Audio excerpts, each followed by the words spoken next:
Hello student. इसके पहले के वीडियो में हमने देखा था कि मंजली भाभी ने कहा कि अगर पहले से ऐसा पता रहता कि मोहर छाप वाली धोती देने से ही अच्छी चीज़ बनती है तो हम भैया को पहले से ही खबर भेज देती। और जब सिरचंद के कान पे यह बात पड़ी तो सिरचंद ने बोला, मोहर छाप वाली धोती के साथ रेशमी कुर्ता देने पर भी ऐसी चीज़ नहीं बनती है बहुरिया। मानू दीदी काकी की सबसे छोटी बेटी है। मानू दीदी का दूल्हा अफसर आदमी है। मंजली भाभी का मुंह लटक गया। मेरी चाची ने फुसफुसा कर कहा और जब सिरचंद ने ऐसा कहा तो मंजली भाभी का मुंह लटक गया और चाची ने फुसफुसा कर कहा, किससे बात करती है बहू? मोहर छाप वाली धोती नहीं, मूंगिया लड्डू। बेटी की विदाई के समय रोज़ मिठाई जो खाने को मिलेगी देखती है ना। दूसरे दिन चीक की पहली पाँति में 7 तारे जगमगा उठे, 7 रंग के सतभैया तारा।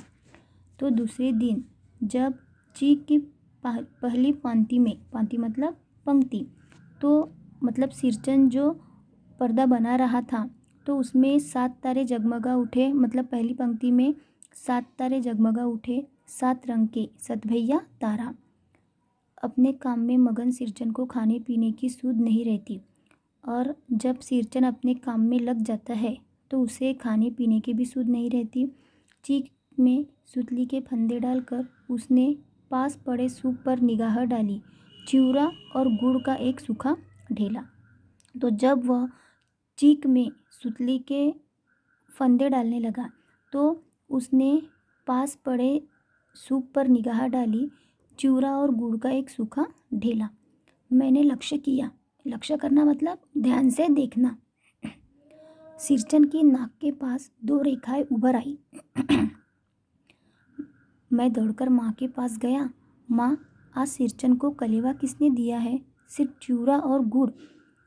तो जब माँ के पास दौड़कर गया और माँ से पूछा कि माँ, आज सिरचंद को कलेवा किसने दिया है? कलेवा मतलब जलपान, सुबह का जलपान।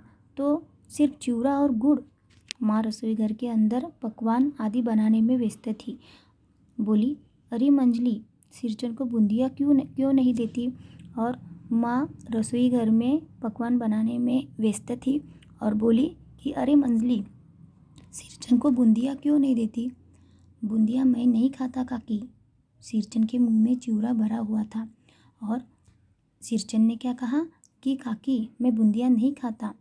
गुड़ का ढेला सूप में एक किनारे पर पड़ रहा अछूता। माँ की बोली सुनते ही मंजली भाभी की भौहें तन गई और माँ की बोली सुनते ही मंजली भाभी की भौहें तन गई। मुट्ठी भर दिया बूंदिया सूप में फेंक कर चली गई।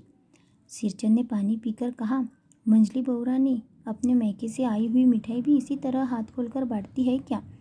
मतलब जब मंजली भाभी ने मुट्ठी भर बूंदिया सूप फेंक कर चली गई तब सिरचंद ने कहा कि मंजली बहुरानी अपने मैके से आई हुई मिठाइयाँ भी क्या इसी तरह बांटती है क्या? इसी तरह हाथ खोलकर बांटती है क्या? बस मंजली भाभी अपने कमरे में बैठकर रोने लगी। चाची ने माँ के पास जाकर कहा, मुंह लगाने से सिर पर चढ़ेगा ही, किसी के नहर ससुराल की बात क्यों करेगा वह? मंजली भाभी माँ की दुलारी बहू है। माँ तमक कर बाहर आई और मंजली भाभी दुलारी बहू है। माँ तमक कर मतलब गुस्सा होकर, क्रोधित होकर वह बाहर आई और सिरचंद को कहा, सिरचंद, तुम काम करने आए हो, अपना काम करो, बहुओं से बदकुट्टी करने की क्या ज़रूरत? तो सिरचंद को क्या कहने लगी कि अगर आप काम करने आए हो तो सिर्फ अपना काम ही करो, बहुओं से बदकुट्टी करने की कुछ ज़रूरत नहीं है। बदकुट्टी मतलब बात काटने की क्रिया। जिस चीज़ की ज़रूरत हो मुझसे कहो। सिरचंद का मुंह लाल हो गया। उसने कोई जवाब नहीं दिया। बांस में टंगे हुए अधूरे चीक में फंदे डालने लगा और यह सब कहकर, सब कुछ सुनकर सिरचंद का मुंह लाल हो गया और उसने कुछ जवाब नहीं दिया और बांस में टंगे हुए अधूरे चीक में वो फंदे डालने लगा। मानू पान सजाकर बाहर बैठक खाने में भेज रही थी। चुपके से पान का एक बीड़ा सिरचंद को देती हुई इधर उधर देखकर बोली, तो मानो जब पान सजाकर बैठक खाने में वो भेज रही थी तो चुपके से उसने पान का एक बीड़ा सिरचन को देते हुए कहा कि सिरचन दादा, कामकाज का घर, 5 तरह के लोग 5 किस्म की बातें करेंगे। तो मानू ने क्या कहा कि सिरचन दादा, यह कामकाज का घर है और 5 तरह के लोग हैं तो 5 किस्म की बातें तो करेंगे ही। तुम किसी बात पर कान मत दो। तो तुम किसी की बात पर ध्यान मत दो।